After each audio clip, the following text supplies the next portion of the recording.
Bien, me llamo a un compañero mío que sabe mucho de informática, a ver cómo funcionamos. Segundo. Ahí dijo un minuto. Gracias por traducirme. Sabe que lo leí ahí abajo. Lo leí justo ahí en la traducción. Le agradezco. Ahí estoy llamando a un compañero mío, va a venir. ¿Ahora qué dijo?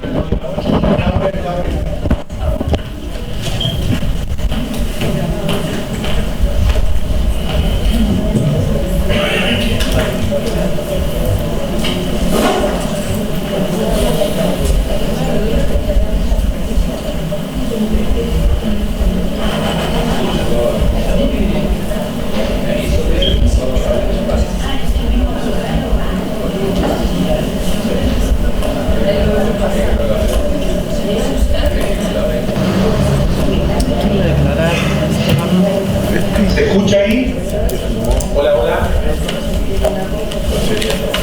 ¿Que preside? No.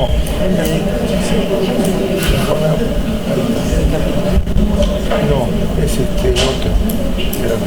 Supuestamente no puedo marcar el segundo comandante. ¿Ahí no se escuchan? ¿Se escucha algo? Hola, hola, hola, hola, hola, hola, hola. Hola, hola, hola, hola, hola, hola, hola.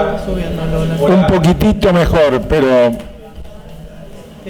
el problema que tenemos es que la cámara tiene micrófono ambiental. Sí, tal cual.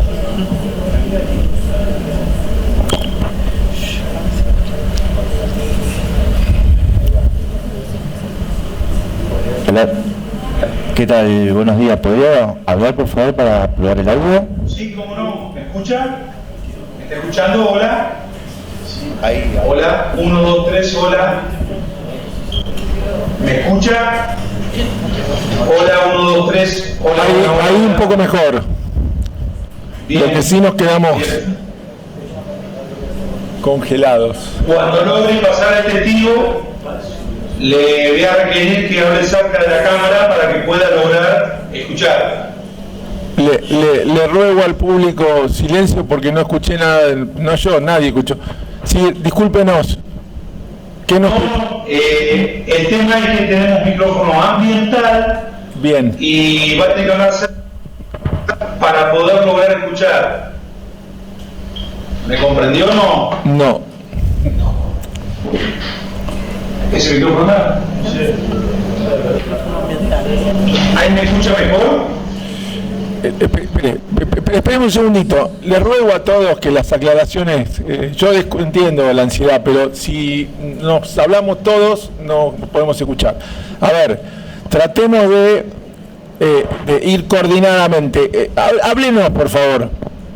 Sí, lo que le explicaba y decía, doctor, es que el micrófono es ambiental. Bien. No tenemos un micrófono específico. Bien. Entonces, por ahí va a hablar el testigo cuando le va a pasar, que hable cerca de la cámara para poder lograr que lo escuchen. Sí, lo escuchamos perfecto, así. Bien, Pablo. Lo que sí, la imagen quedó ahora congelada. La imagen quedó congelada. Sí. A ver, aguardo un segundo. Sí. Ahí está mi compañero. Ahí está mi compañero solucionándolo. ¿Seguimos con la imagen congelada, doctor? Sí. Sí.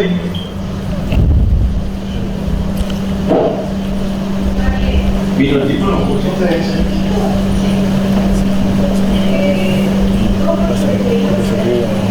Dice que se escucha mejor, dice. ¿Pusiste el micrófono, el otro micrófono o no? ¿Dijo eso? No sé cuál fue. Me dice la gente de audiovisuales que la solución es que ustedes corten y conecten de vuelta. Perfecto, doctor, vamos a hacer eso. Bárbaro, gracias.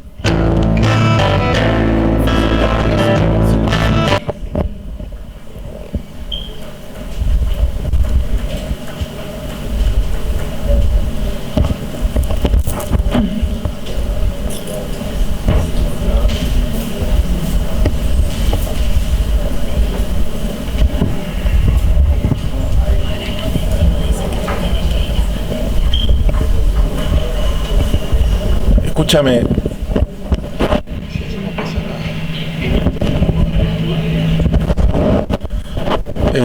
Escúchame.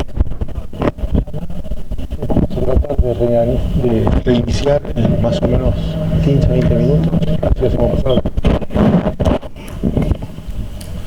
Bien, vamos a hacer un cambio de planes, habida cuenta que no sabemos cuánto tiempo va a seguir estos problemas técnicos. Hacemos pasar a la...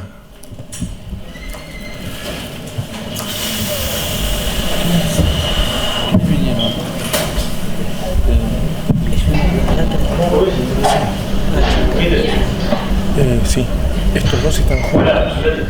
Este está en Dolores. ¿Me escucha, doctor?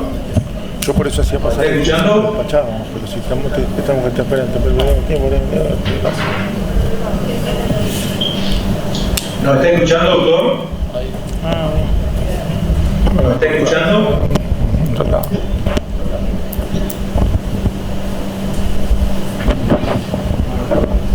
¿Nos logra escuchar, doctor?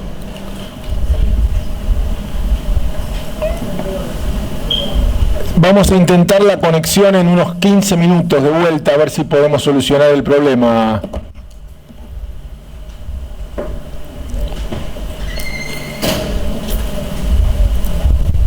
Buen día.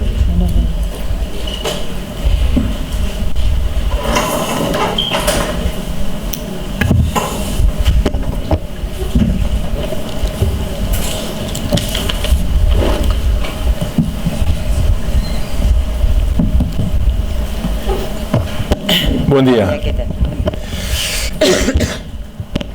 Este es el Tribunal Oral Federal número 4 de San Martín.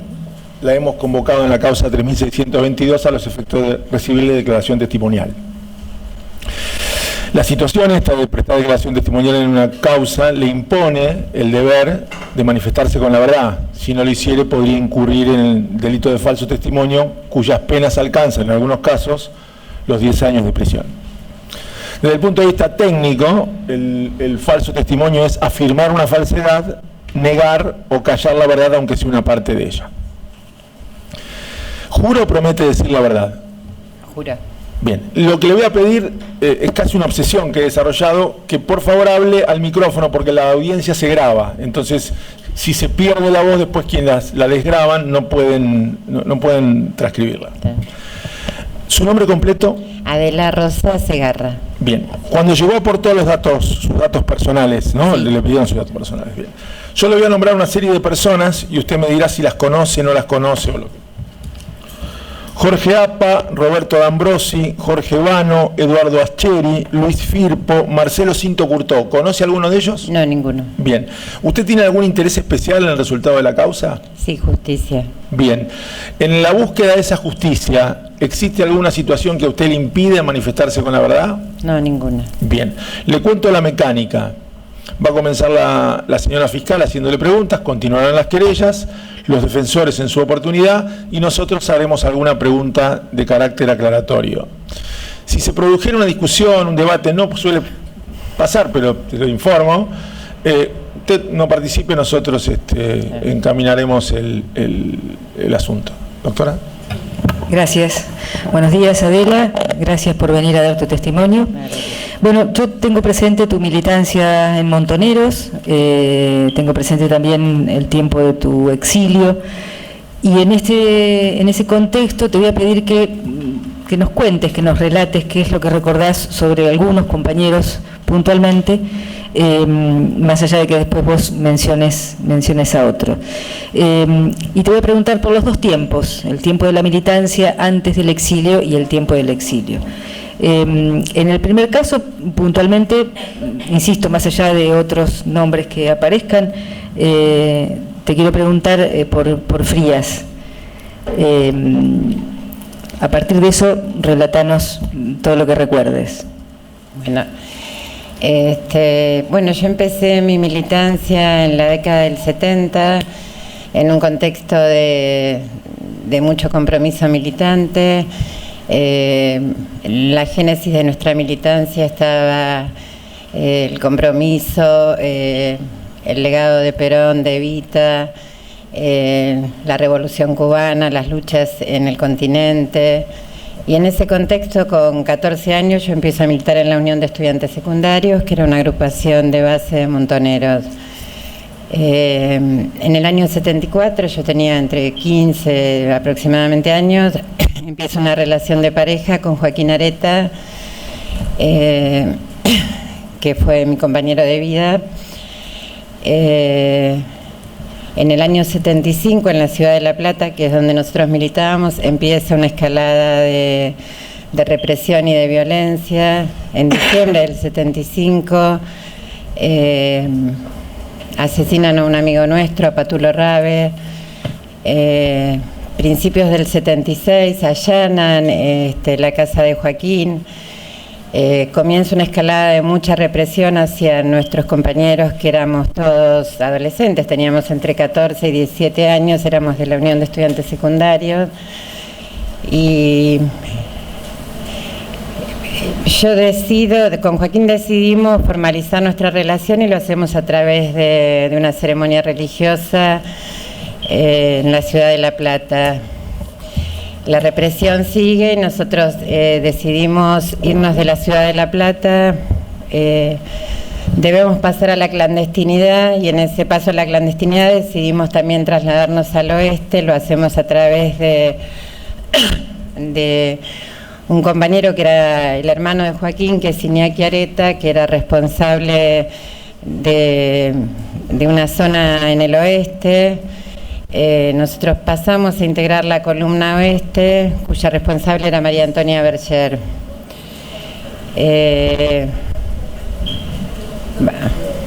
Perdóname, ¿en qué año dijiste? A partir a partir de junio del 76. Del 76. Ya la escalada represiva era muy grande en La Plata, ya muchos compañeros de la UES desaparecen en un hecho anterior a lo que después fue la noche de los lápices. Bueno, insisto, el promedio de edad era de entre 15 y 17 años. Yo ahí tenía 16 años, Joaquín tendría 18, 19 años. Nos vamos a vivir al oeste. En esa oportunidad nosotros vivimos con el Pato Donda, y luego esa casa donde vivíamos, que era en Libertad, en el partido de Merlo, cae, la bombardea, nosotros no podemos volver a esa casa. Yo ya estaba embarazada, en mayo del 77 nace mi hijo, y en junio aproximadamente nos vamos a vivir también en lo que en ese momento era el oeste, en el partido de 3 de febrero, a la localidad de Loma Hermosa, y ahí convivimos con Federico Frías, que nosotros ya lo conocíamos de La Plata, que le decíamos el Dandy, pero que su nombre de guerra era Lucio. Esto es desde junio del... Perdóname, discúlpame, ¿La Plata lo conocieron en qué contexto? ¿En la militancia? Vos dijiste que ustedes militaban en la UES. ¿Él militaba en la JU.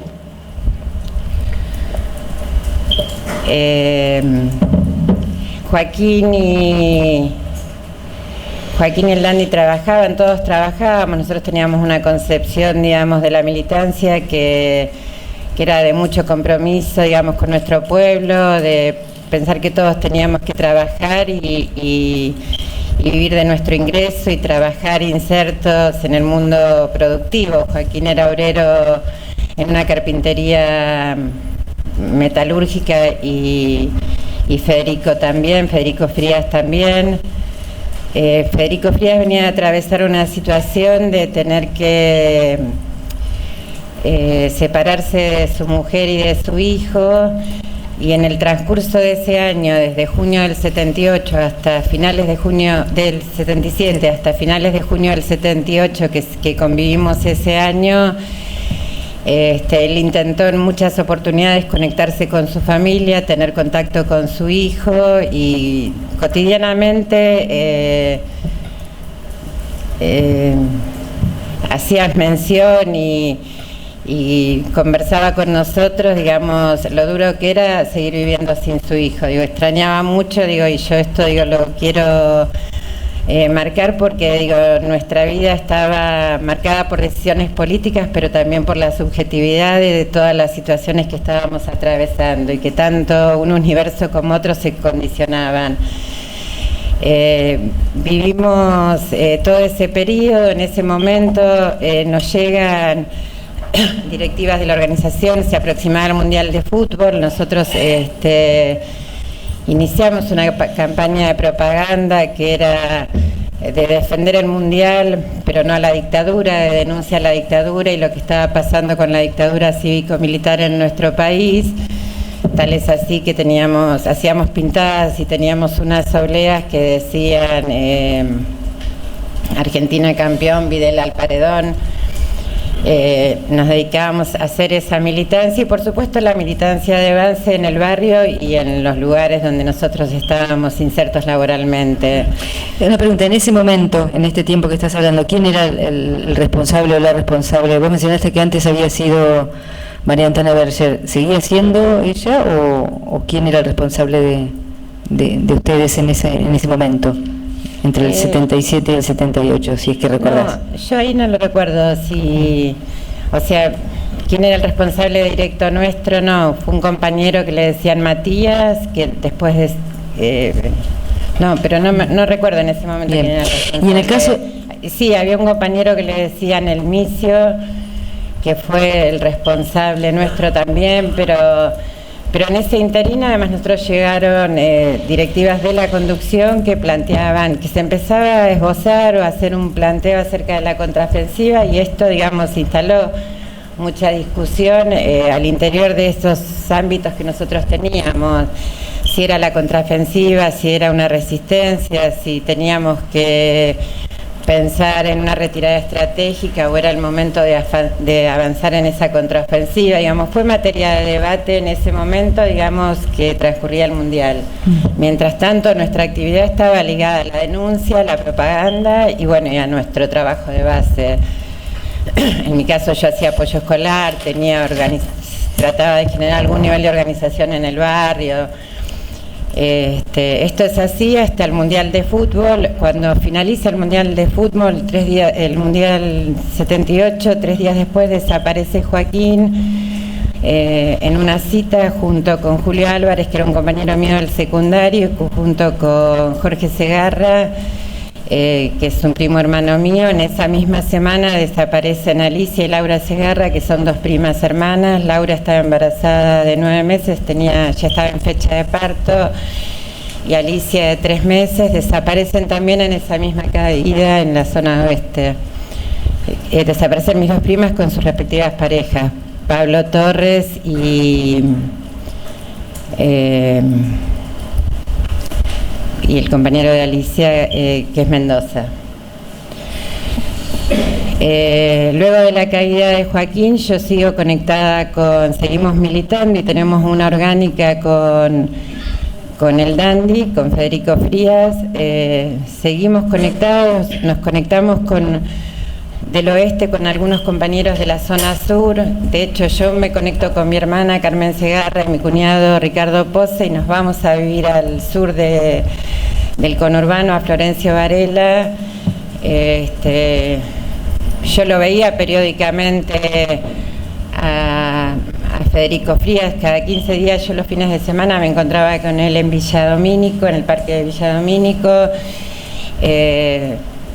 Y también lo hacía con otros compañeros que estaban dentro del ámbito de Federico, que eran Guillermo Soilberman y otra compañera más, que no recuerdo el nombre, que le decíamos La Flaca. Ellos aproximadamente en octubre, noviembre, se produce una caída y desaparecen Guillermo Soilberman y la otra compañera. 78, noviembre 78. 78. Yo ahí pierdo el contacto con el Dandy Frías. En diciembre del 78, en una cita de este espacio donde confluíamos algunos compañeros del oeste y de la zona sur, desaparece mi cuñado Ricardo Pose. Yo intento tener conexión con la organización, no lo logro, y sobre fines de diciembre, principios de enero del 79, decidimos salir del país junto con mi hermana. Carmen Segarra. Vamos a Río de Janeiro. Ahí pedimos a través de ACNUR el refugio. Yo traje la documentación, si quieren copia. ¿Sí se puede? Sí, claro. ¿Te la doy ahora o después? Siga el relato y después yo se la pido. Tranquila. Y luego nos dan la opción para ir a París. Nosotros llegamos a Francia el 2 de mayo. Ya en Brasil,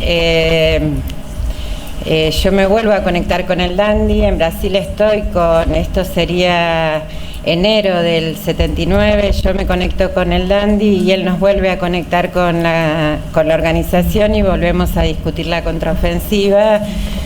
¿Él ya estaba en Brasil o él había...? Él ya estaba en Brasil. No sé si en el transcurso había viajado a otro lugar, pero él ya estaba conectado con la organización y él nos plantea la necesidad de volver con la contraofensiva. Lo discutimos porque, digamos, éramos muchos los compañeros de ese grupo. Algunos decidimos que sí, que la opción correcta era volver, que nosotros seguíamos siendo orgánicos de este proyecto revolucionario y que queríamos volver. Y algunas otras compañeras que convivían con nosotros deciden que seguir colaborando en otro tipo de tarea, pero no volver. Discúlpame, en el caso de Frías, del Dandy, ¿vos supiste si hacía tiempo que estaba en Brasil? Vos dijiste, tienen ese encuentro cuando vos vas. Yo me encuentro con él aproximadamente fines de enero, mediados de enero, no tengo, en enero del 79,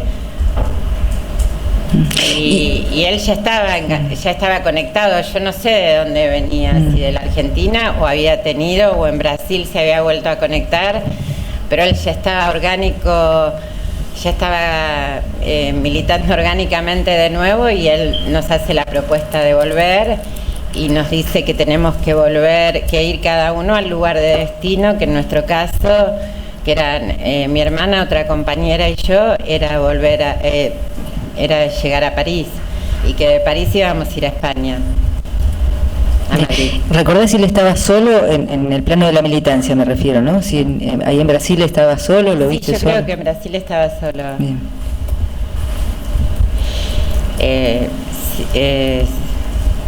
Pero no lo sé, digo, entiendo que estaba solo, por ahí él estaba funcionando, no sé, no le pregunté, porque, qué sé yo, no tenía... Está bien, le pregunté por si sabías.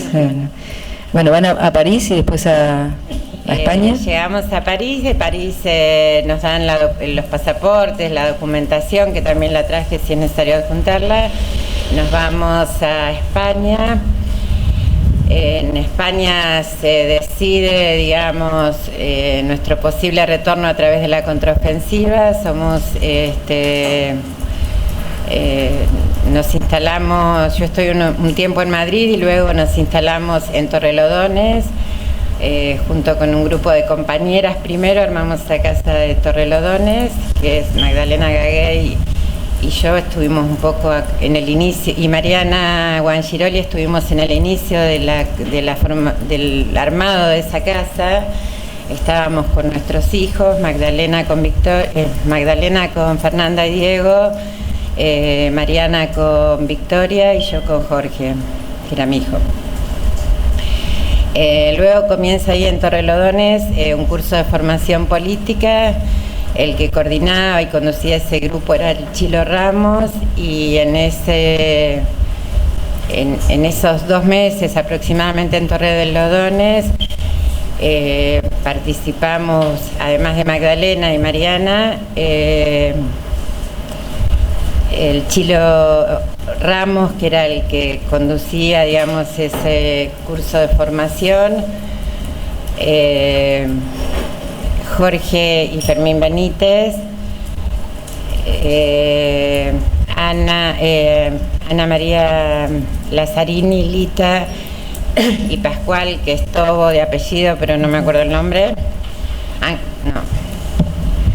Dije Ángel y Jorgito Benítez. Sí. Oli, que es Francisco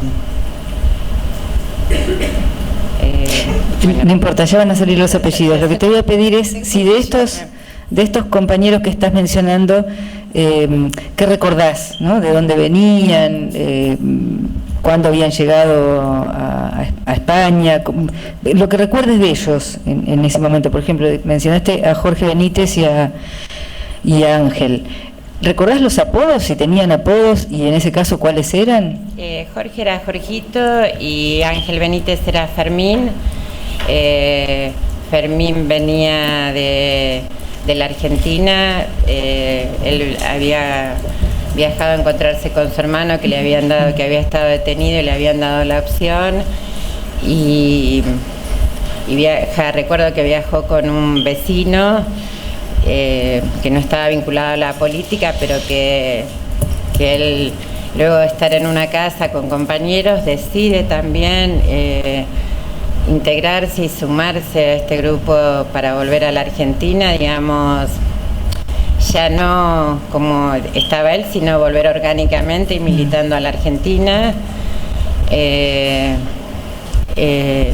Estaba Eduardo Berrospe también en este grupo, estaba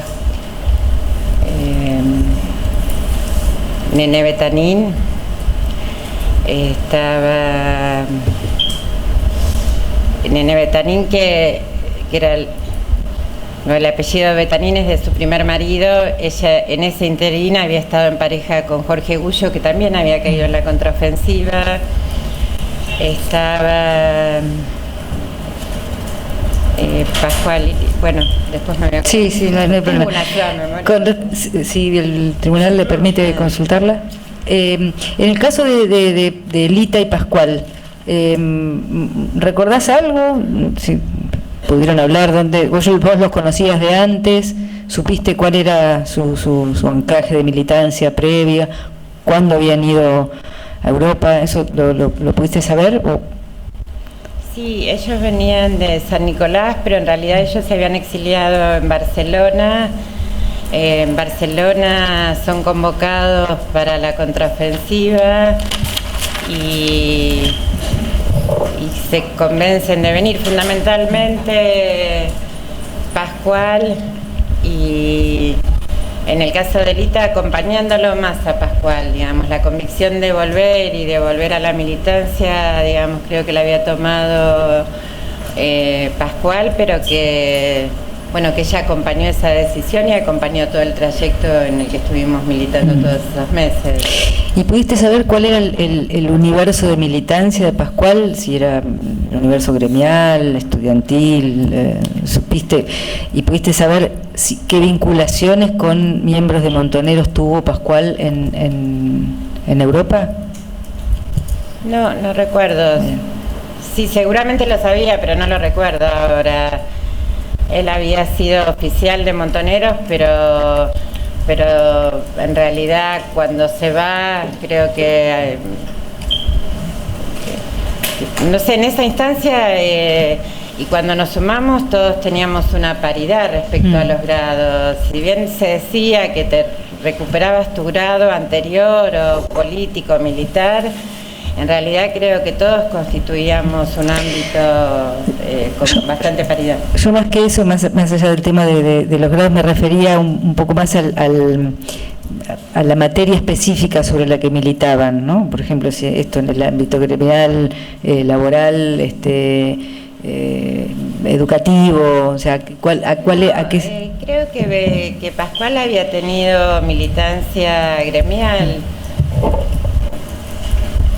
Pero digo, no sé si lo recuerdo o es porque vivían en la zona de San Nicolás o porque lo charlamos, digo, porque conversábamos mucho de nuestra militancia anterior, pero la verdad que bueno, eso, algunas cosas las puedo reconstruir y otras, digo, han pasado 40 años y uno también ha hecho un proceso de olvidarse algunas cosas. No, lo entiendo, por eso te estoy preguntando si te recordás de algunas, a veces preguntando uno se acuerda de cosas que por ahí no. En el caso de Fermín, recuerdo que trabajaba en un taller y en el caso de Jorgito, digamos, había sido una decisión muy personal, digamos. Yo sí recuerdo que todos estábamos muy convencidos que la importancia de volver a la Argentina era para darle continuidad a nuestra lucha. Pero bueno, acá estamos en Torrelodones y quienes teníamos hijos, que era el caso de Mariana, el caso de Maggie, el caso de Lita, el caso de Berrospe, bueno, hubo una guardería que funcionó ahí, que era en Galapagar. Te pregunto, en el caso de Oli y en el caso de Mariana puntualmente, ¿sabés si ellos tenían pareja, si estaban...? En el caso de Oli sí, tenía una pareja con la que después nos vamos a encontrar en el Líbano, que era una mexicana que se llamaba Lourdes. En el caso de Mariana, yo a Mariana sí la conocía porque si bien mi militancia había sido en La Plata, toda mi familia militaba en Mar del Plata y yo estaba muy vinculada a la militancia de la UES de Mar del Plata. Y sí conocía a Mariana, y sí conocía la historia de Mariana, y también conocí la historia de su anterior compañero y de su nuevo compañero, que era Julio Genú. ¿Vos al nuevo compañero no lo conocías de Mar del Plata? ¿Lo conociste ahí? No, yo a Julio no lo vi afuera, sí conocía la historia de Julio de Mar del Plata, pero no lo conocí. Ya Mariana estaba saliendo con Julio Genú. Ella estaba muy bien en esa nueva relación, pero él en ese momento no estaba con nosotros, ni hizo parte de la formación y capacitación con nosotros, sino que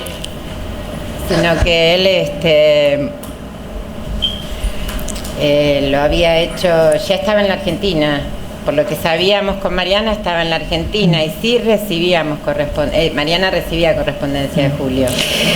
Te pregunto por otro compañero que tal vez, te pregunto por si recordás, Privitera, el Tano Privitera, ¿te suena?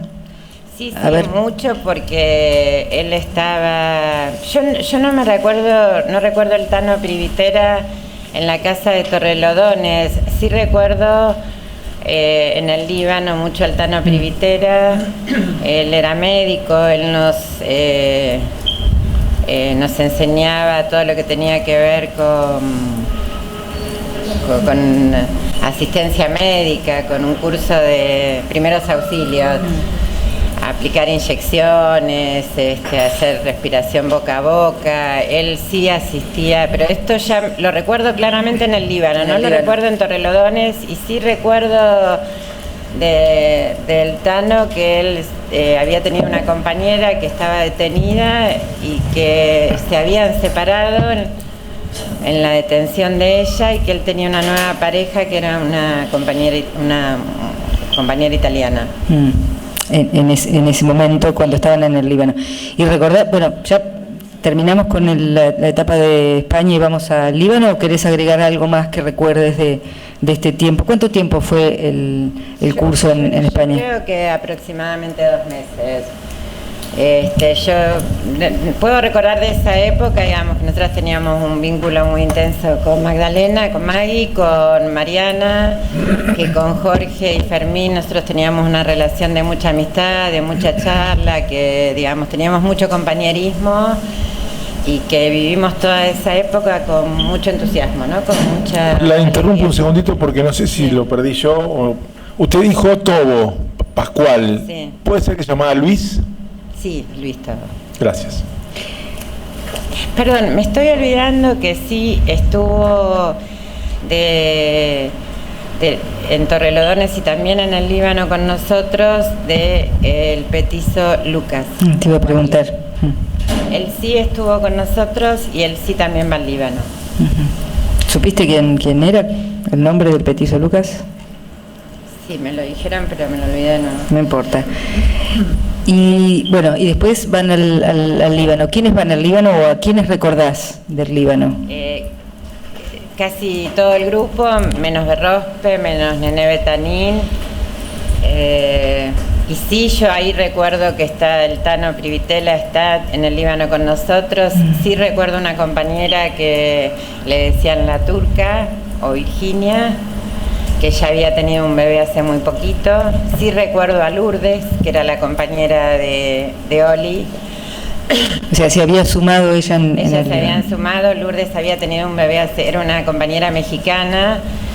que se integró mucho con nosotros, que participaba, sí, muy comprometida, de manera muy comprometida en todo lo que nosotros hacíamos. Y en el caso de la compañera Primitera, vos dijiste que era una compañera italiana, ¿vos la viste? No. ¿No estaba en el Líbano? No. ¿Y con el Tano pudiste hablar en el Líbano en relación a esto, a esta compañera? O sea, que más allá de saber que estaba con ella, ¿supiste algo más sobre ese vínculo? ¿Supiste si después entraron juntos a la Argentina? ¿Pudiste saberlo? No, supe después que había caído, pero no supe yo, después no tuve más contacto con él. Sí recuerdo de él que era muy solidario, que cuando tanto nosotros o los palestinos tenían algún problema de salud, él acudía, que tenía, qué sé yo, no sé, que era un compañero siempre dispuesto a escucharte, que tenía como una gran generosidad. Yo igual recuerdo, digamos, cuando pienso en esta otra perspectiva más subjetiva de cómo los veía, digo, creo que en algunos momentos también estaba afligido y triste. Sí, también se suman acá en Palestina a este grupo el chino, que era el coordinador de todo el grupo. El chino se suma en el Líbano, no en España. No. Bien. Y ¿sabés? El jefe del grupo, pero él no estaba tanto en el campamento nuestro, y sí estaba como a cargo del grupo el petizo Lucas. Sí recuerdo de ellos dos que extrañaban mucho. El chino había desaparecido su compañera. Sí recuerdo muchas charlas, en algunas de esas charlas recuerdo estar con Maggie y recuerdo al chino llorar porque extrañaba mucho, porque le afectaba mucho la pérdida de su compañera y porque extrañaba mucho a sus hijas. Sí recuerdo, sí tengo ese recuerdo, digamos, lo mismo que con el petizo Lucas, que de la misma manera que Freddy nunca podía encontrarse con su hija. ¿No decís el nombre del chino? Si vos te lo estás mencionando como chino, pero ¿supiste quién era el chino? ¿Sabés el apellido? O en todo caso te pregunto un apellido para ver si es... Ferré Cardoso. Sí, Ferré Cardoso. Bien. ¿Supiste si Ferré Cardoso y el chino, vos dijiste que llega, o sea, se lo encuentran en el Líbano y que no lo viste en España? ¿Supiste si venía de algún otro lugar? ¿Supiste, si, por ejemplo, si estuvo en México, si había estado en México? ¿No supiste? ¿O no? Bien.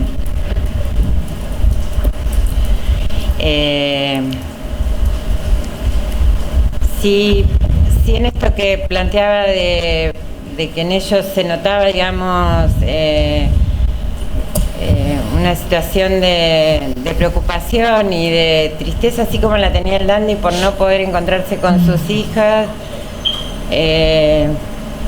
Creo que todos extrañábamos nuestra familia, nuestros hijos, pero en el caso de ellos era mucho más marcado, digamos.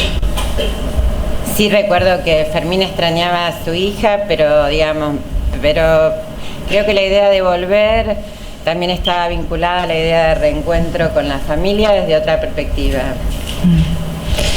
Bueno, ¿y qué pasó? ¿Cuánto tiempo estuvieron ahí en el Líbano y después...? Y nosotros en el Líbano estamos aproximadamente 2 meses, septiembre, octubre del 79. Luego volvemos a Madrid y estamos... vuelven todos juntos, o sea, todo este grupo vuelve todo a Madrid. Sí.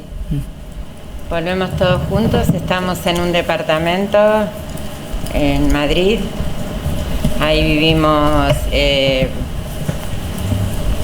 Pascual y Lita, Maggie, Mariana. Recuerdo que estaban, no sé si vivía Lucas, otro compañero Olaf. Recuerdo que pasábamos mucho tiempo ahí con Fermín y Jorge, no recuerdo si vivían en ese departamento. En diciembre del 79... Disculpame una pequeña interrupción, mencionaste Olaf. ¿Olaf también estaba en el Líbano? ¿Había estado en el Líbano? No.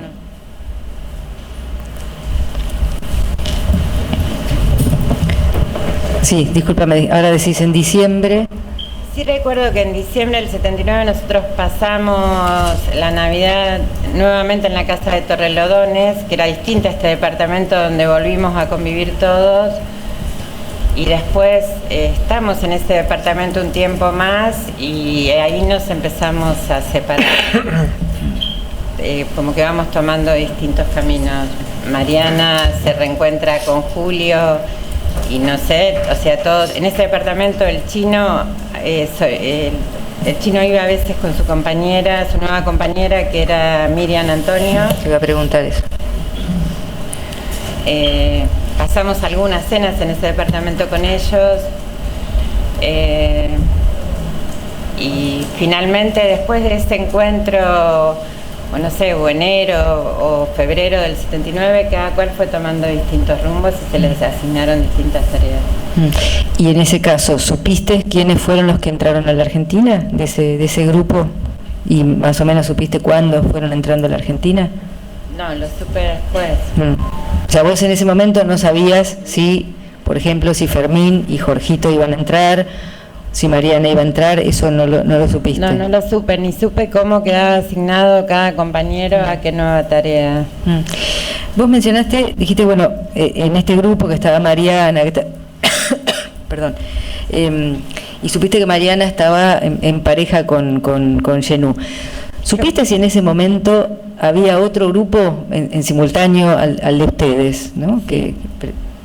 Y en ese caso, si supiste quiénes formaban parte de ese grupo. Sí, algo sabía, pero también uno lo fue armando después con la historia, supe de otros compañeros y de otros grupos, pero no lo sabía precisamente en ese momento.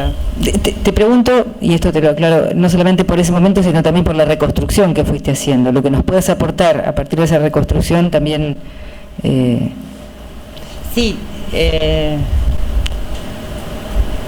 sabía de Julio, de Zucker, pero bueno, no me acuerdo bien de ese grupo ni de los otros grupos, como que tengo algunos de esos grupos entrecruzados, lo mismo que el grupo que estaba el Dandy, que era un grupo de TEA. Yo seguí conectada con ellos, yo seguí recibiendo correspondencia de Mariana, que se la entregué a su mamá Lía, del Dandy recibí cartas que se las entregué luego a su hijo Joaquín.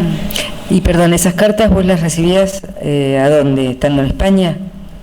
Sí, estando en España, ¿Y de dónde venían esas cartas? ¿Supiste? No. Te interrumpo y no te quiero... Acabas de mencionar el grupo TEA que tenía el Dandy. ¿Supiste quiénes eran? Sí, conocí a algunos compañeros, conocí a Gastón Dillon, que era de la UES de La Plata y que lo conocía de la militancia en La Plata. Sí conocí un compañero que luego falleció, que se llamaba José Oria, que le decíamos el Lince. Y sí conocí... No, recuerdo claramente esos dos porque además yo tenía un vínculo con ellos dos. Lo demás es lo que yo fui construyendo, digamos, con testimonio. ¿Supiste si de ese grupo TEA el Dandy era el responsable del grupo, era el coordinador del grupo? Yo entendía que era el coordinador del grupo, por lo que yo hablaba con él, digamos. Y sí, yo seguía recibiendo correspondencia de él y siempre pensábamos que bueno, que en algún momento nos podíamos reencontrar. ¿Y en qué zona estaban militando con esta TEA? ¿O en qué zona se iban a instalar? No, yo siempre di por hecho que seguía en el oeste. Bien. Y ya que lo nombraste, te pregunto, te corro temporalmente y te pregunto, ¿qué recordás de Gastón en La Plata? ¿Cómo lo recordás? ¿Quién era Gastón? Gastón era de la UES del Normal 3,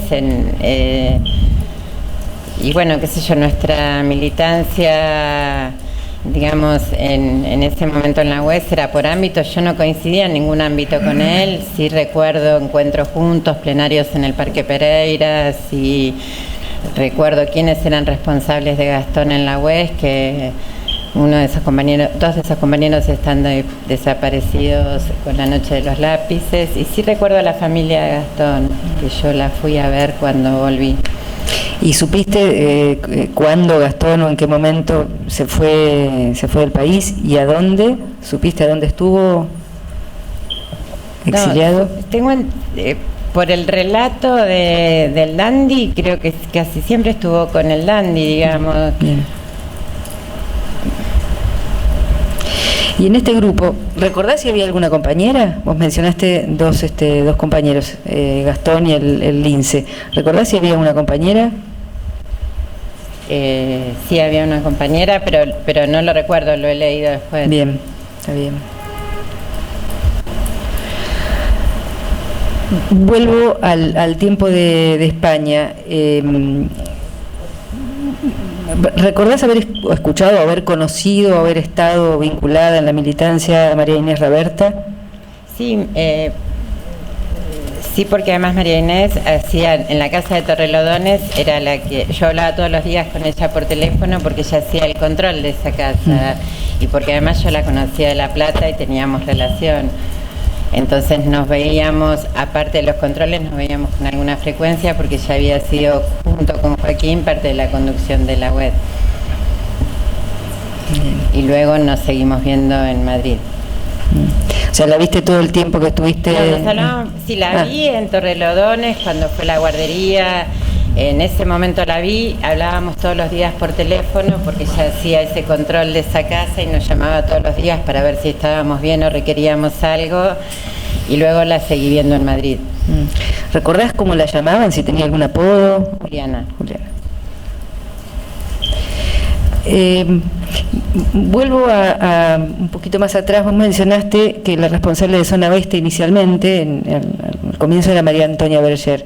¿Supiste algo más de ella después? ¿La volviste a encontrar en algún otro momento en el exilio, o supiste que fue de su derrotero de militancia? Sí, supe que cayó en el año 80, supe que tenía un compañero y no, pero no la volví a ver. O sea, ella con nosotros, yo sí recuerdo una reunión en esa casa de Merlo Libertad, una reunión con ella donde, qué sé yo, donde tuvimos así, donde está el Pato Donda, Joaquín, otros compañeros más y yo también, donde discutíamos esta cuestión de dónde pensábamos la resistencia, de si desde una forma más concentrada o si había que pensar en una retirada más estratégica. Recuerdo esas discusiones. Entendí. Bueno, y vuelvo a preguntarte sobre el Dandy. ¿Qué es lo que vos supiste después? Si vos dijiste que tenías contactos por cartas, ¿qué supiste después? ¿De a dónde estuvo él? ¿Qué pasó? Bueno, yo después de España me voy a México y estoy viviendo en México y entre el 15, no sé, fue un sábado, fue un 15 o un 22 de marzo, yo me encuentro. Él me hace llegar a una cita y yo intento pensar cómo me llegó esa cita de él y la verdad que no lo recuerdo. Yo sí me encuentro con él. Esto es marzo del 80. Sí. ¿Y él estaba en México? Él estaba en México, estuvimos todo el día, yo voy con mi hijo, y estuvimos todo el día juntos, desde el mediodía, a la media mañana, así tipo 11 hasta las 5 o 6 de la tarde. Sí, recuerdo que él volvía a la Argentina, que estaba preocupado, estaba muy cansado de tanto entrar y salir del país, que seguía sin poder encontrarse con su hijo y eso le generaba mucha angustia. Y él tenía la ilusión de que esa última entrada sea la última que hacía a la Argentina y que ya se quedaba definitivamente. ¿Pudiste saber cuánto tiempo después de ese encuentro que vos tuviste en marzo, cuánto tiempo después él se vino para la Argentina? No, ¿Lo pudiste? No lo sé. Yo después la información siguiente es cuando sucede lo de Perú, no tengo información. Y perdón por reiterar en esta pregunta, pero ¿sabías si esa vez que entraba iba a instalarse nuevamente en la zona oeste? ¿Eso es algo que seguía siendo Sí, yo siempre di por hecho que sí, pero no tengo certeza. Siempre pensé que él volvía al oeste.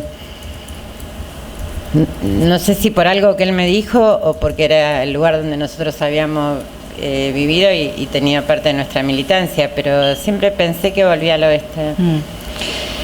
En ese tiempo que vos lo encontrás al Dandy, ¿sabés si Gastón estaba en México? No, no sabés. ¿El apellido o el nombre de Teresa Simonetti te suena o te resuena en algún lugar? Sí, me suena porque el Dandy, el hijo de Joaquín, me dio unas fotos. Joaquín, el hijo del Dandy, me dio unas fotos y en una de esas fotos está ella y está también el Lince, que era este otro compañero que fue muy amigo mío. Pero ¿Vos a ella no la conocías? No, yo a ella no la conocía. Pero sí al Lince, o sea que en la foto esa que estaban juntos. Sí. ¿Y esa foto era de este tiempo que estamos hablando? Era del tiempo en la Argentina, sí. Bien.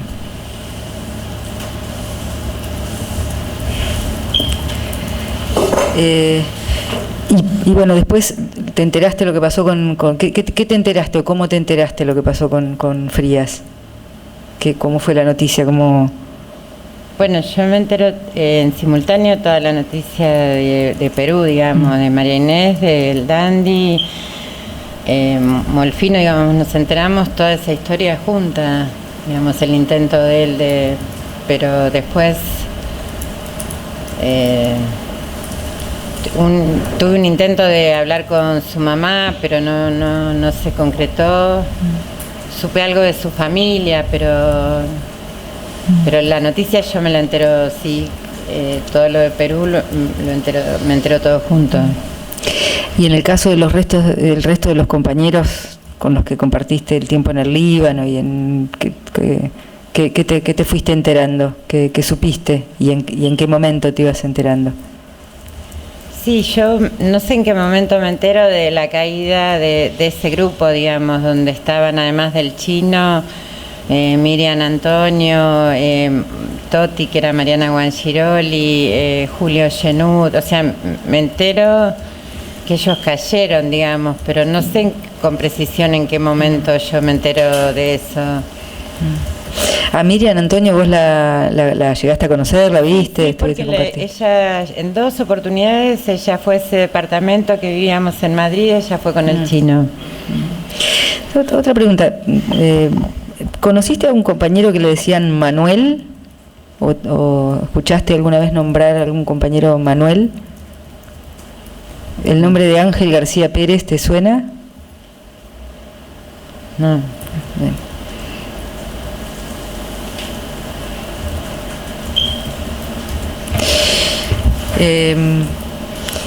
Yo no sé si querés agregar algo más que no te haya preguntado en relación a esto que te vengo preguntando y que en relación a estos compañeros.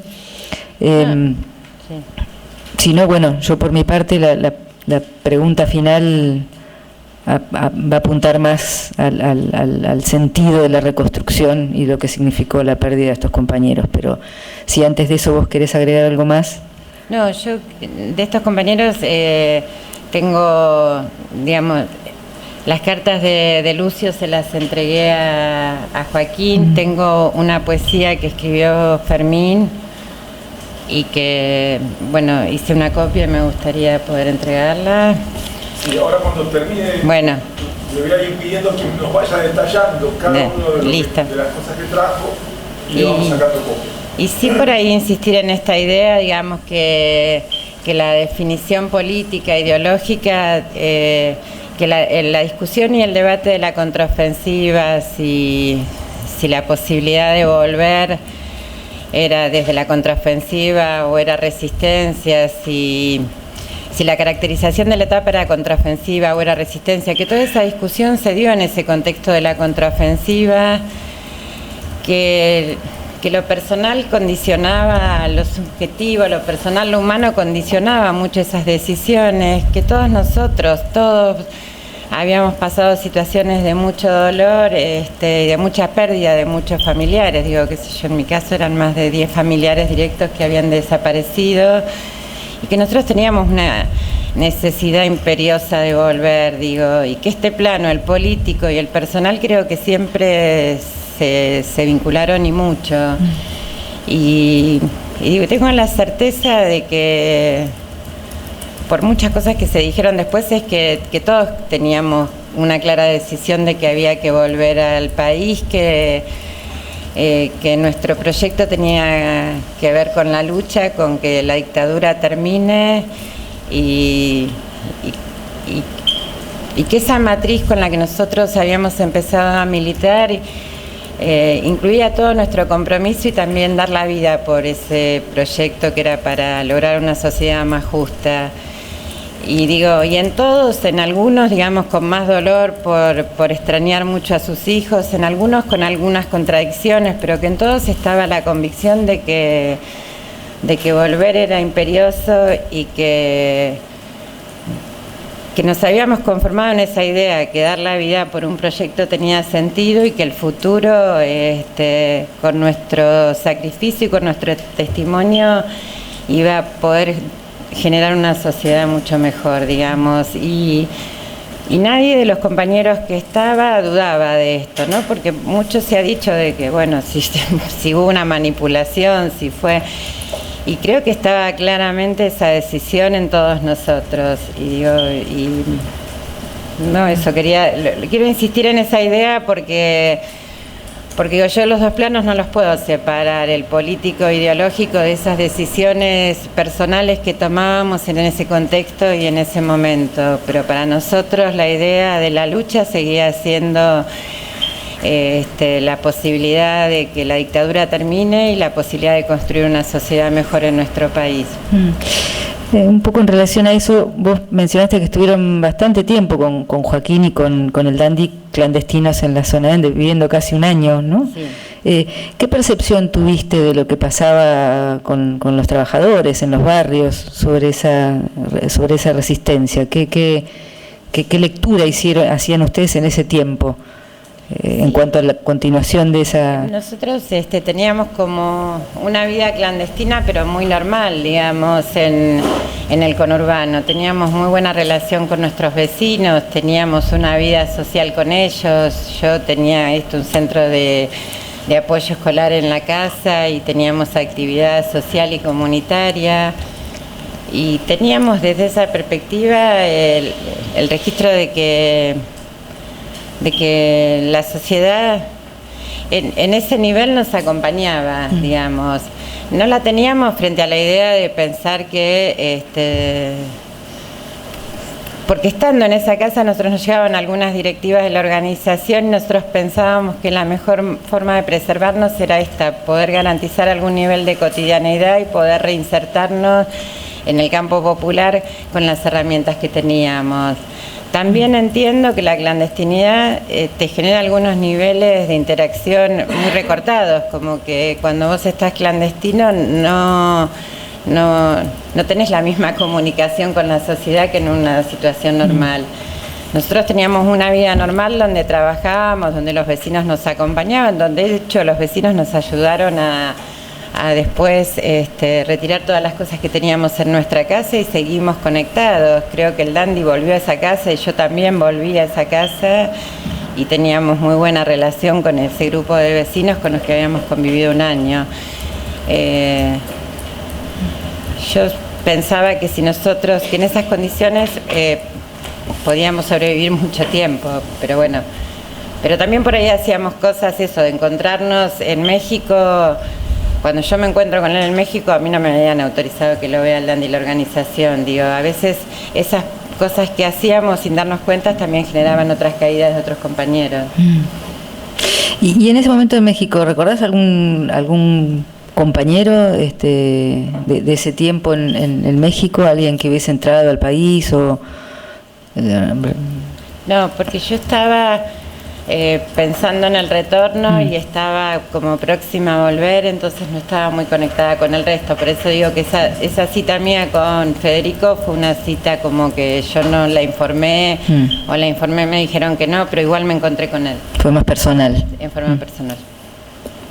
Bueno, quiero decir que también, digamos, en ese tiempo compartido y después, bueno, También lo acerco. Joaquín, que era poeta, le escribió una poesía a Federico Frías, que están en un libro donde se recopilaron todas esas poesías. Yo siempre recuerdo que la noche que desaparece Joaquín, nosotros con el Dandy lo esperamos, esperamos 1 hora, esperamos 2 horas, pasado el tiempo de no llegar él, y yo lo único que me llevé de la casa fue una libreta de poesías que Joaquín había escrito en ese último tiempo. Y dentro de esas poesías estaba una, yo las leí después que él desaparece, dentro de esas poesías estaba una que él le dedica a Federico Frías, así que después también se los puedo... Yo por ahora no tengo más preguntas. A medida que va entregando la documentación que trajo, si le sacamos una copia. Yo hice copia, Esta es la poesía de Fermín. ¿Esa poesía cuándo la escribe o de qué tiempo es ese? La escribe en la casa de Torrelodones y nos la dedica, nos habla a mí, que yo en ese momento me llamaba Juana, Jorge, Toti y todos. Juana, Jorge sería el sobrino, Jorgito. Sí, Jorgito Benítez.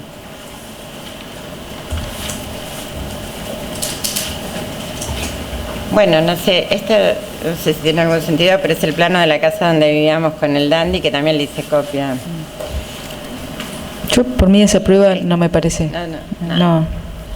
Este libro lo puedo dejar porque tengo copias, es donde está la poesía que Joaquín, después la puedo marcar, es la poesía que Joaquín le dedica.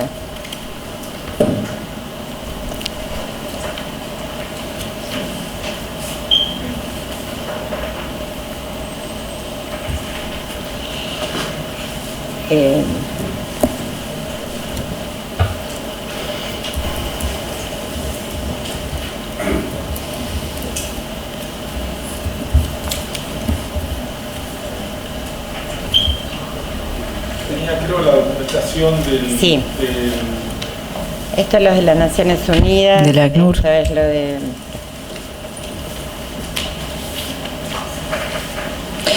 Una pregunta, con Lita, no recuerdo si lo dijiste, con Lita vos en algún momento te volviste a...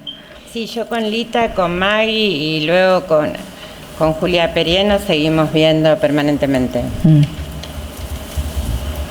Seguimos conectadas, digo, en esos años y luego también seguimos conectadas. Por eso también yo recibo, ella me avisa la caída de Pascual. Este es el habeas corpus de Joaquín. Y en relación a eso, ella te cuenta, ellos cuando entran a la Argentina, ¿tenés idea cuál era la función, qué trabajo militante tenían que hacer y dónde?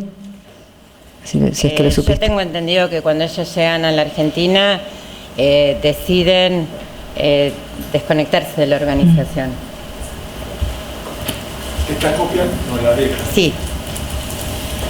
No, el de la carta de Fermín está la copia. Ella, yo quisiera dársela a la hija, sí. Ah, perfecto.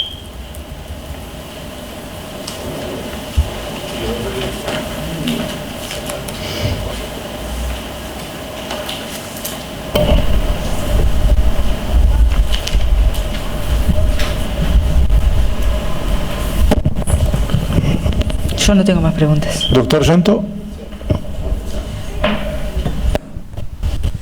Buen día, Adela. Primero agradecerte tu testimonio. 3 cosas. Nombraste Toti. ¿Se sabe quién es? Mariana Guanchiroli. Bien. ¿Conociste a alguien de la familia Goya? Sí, bueno, conocí a Lourdes, que era su compañera, y después conocí a su hijo, Emilio. Bien. Y lo último, ¿hubo en todo ese tiempo, tanto en la militancia aquí, con Frías, con tu compañero, o sea, en el periodo previo a irte, o en el periodo en el exterior, que vos supieras alguna tarea de inteligencia que hayas percibido sobre las casas o familiares de ustedes, que te haya llegado alguna noticia. En el periodo... Tanto en el periodo previo a irse al exterior, sí, allanaron... si puede ser cerquita del micrófono. Sí, bueno, la casa de Joaquín la habían allanado, la de mis padres también. Joaquín tenía familia, Joaquín ya estaba desaparecido, pero tenía familia en Corrientes. Yo hablo con una compañera que luego desaparece de la posibilidad de irme a otro lado y hacen un interrogatorio en Corrientes. Sí allanan muchas veces las casas de mis primos, Segarra. Bueno, sí, la casa donde nosotros vivíamos en Libertad, que esa casa vivíamos con el Pato Donda y con Hilda Pérez de Donda. Esa casa también la bombardearon. Cuando nosotros volvimos a la casa ya no estaba más la casa porque era una casa prefabricada, o sea, esa casa ya no pudimos volver más porque la habían bombardeado. ¿Y en el exterior percibieron algo? ¿Se les informó de algo? Y nosotros lo que nos solía pasar es cuando recibíamos correspondencia de la familia, que venía toda abierta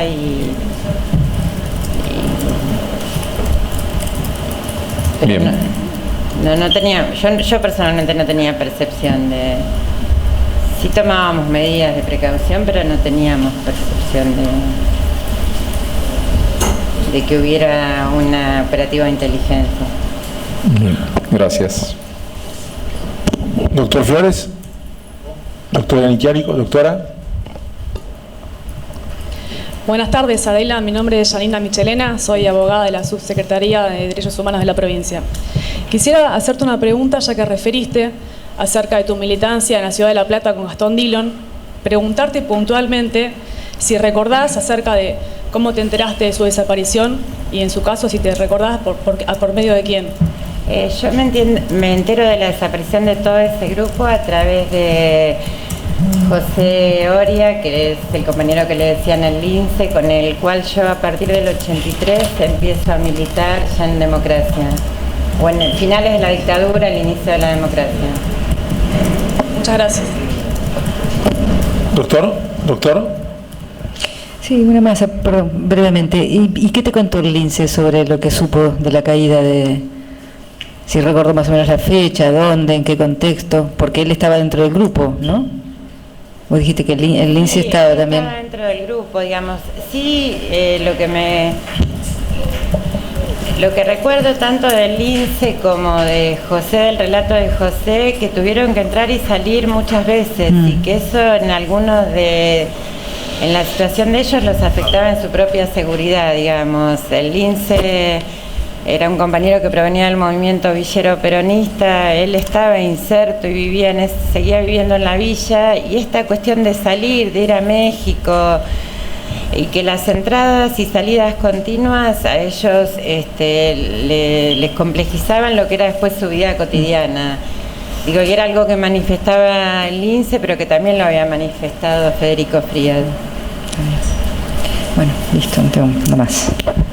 Presidente, sí, una cuestión por si usamos estos documentos nosotros para alegar que veo que uno puede ser por las familias que representamos.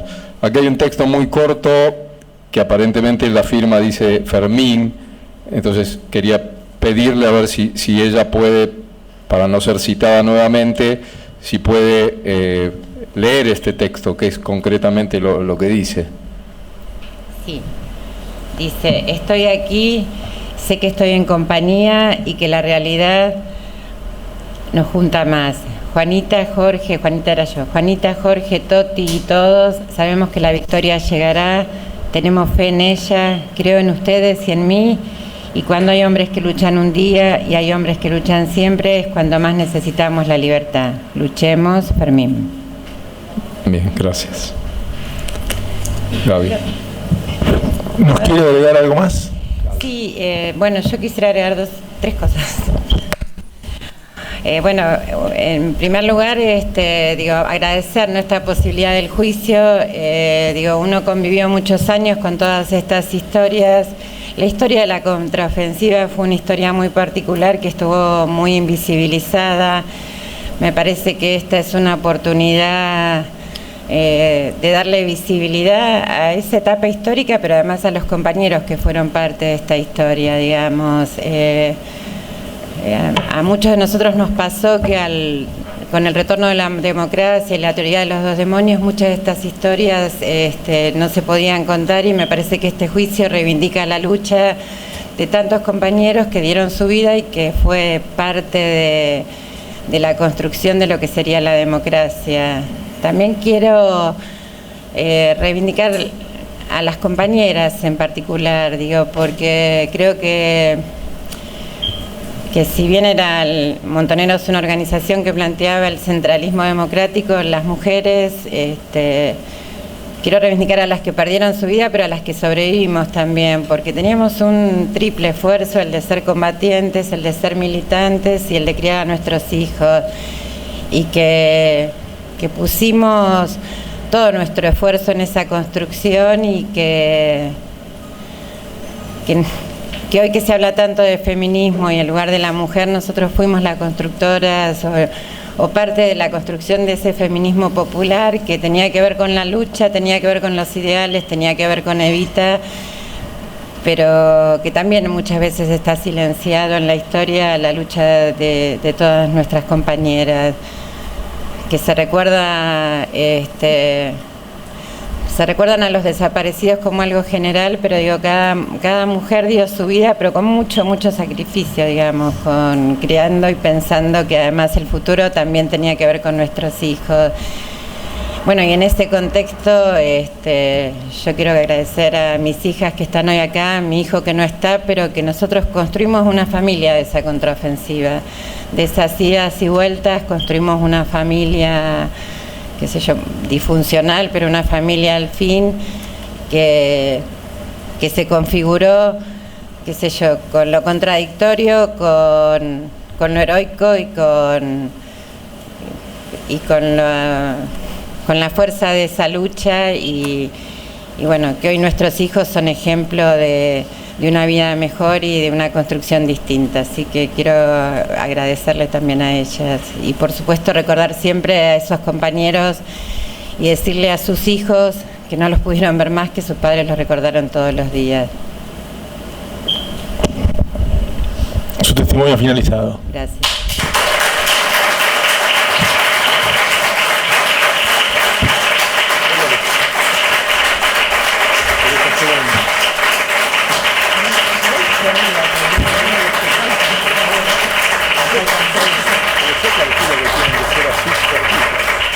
Yo, aunque sea para 2 minutos.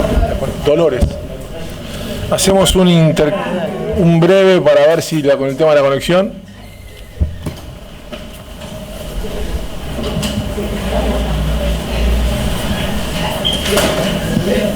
Voy a descansar.